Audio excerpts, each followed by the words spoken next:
Europe 1, 7h26, Maxime Switek. Bonjour Raphaël Antoven. Bonjour Maxime. La dernière livraison de Psychologie Magazine consacre tout un dossier au paranormal, dont le magazine évoque les bienfaits inattendus, je cite, Oui. et les expériences troublantes.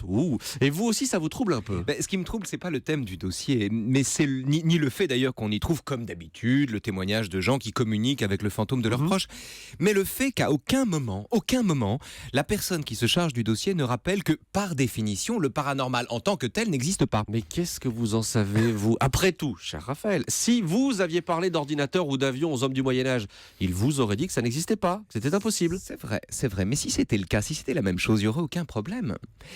Maxime, si un avion ou un ordinateur semble magique à un homme du Moyen-Âge, ça ne veut pas dire qu'ils sont effectivement magiques, on est payé pour le savoir. Ça veut juste dire que l'homme en question n'est pas encore techniquement en mesure de les comprendre, ni même de les envisager.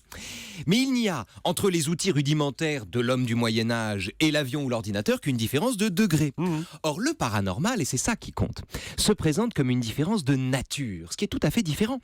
Le paranormal ne se présente pas comme le nom provisoire de tout ce que nous ne comprenons pas encore. Non, le paranormal se présente comme une qualité propre à certains phénomènes qui se verraient miraculeusement affranchis des lois de la nature, comme si on pouvait exister sans endosser tous les inconvénients de l'existence. En fait, vous ne dites pas que les phénomènes décrits par le paranormal n'existent pas. Vous dites juste que s'ils existent, alors ils ne sont pas paranormaux. Exactement. C'est exactement ça. Je n'ai rien contre le fait de communiquer avec les morts. J'adorerais que ce soit possible.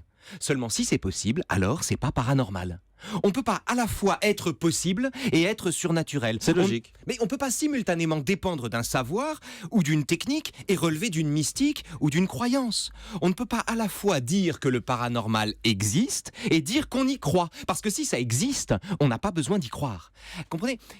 Il ne s'agit pas ici de faire le voltairien militant ou le cartésien, comme on le dit indûment, qui pourfend les superstitions. Non, juste de rappeler, 1, qu'on ne peut pas jouer en même temps sur les deux tableaux de la technique et de la foi.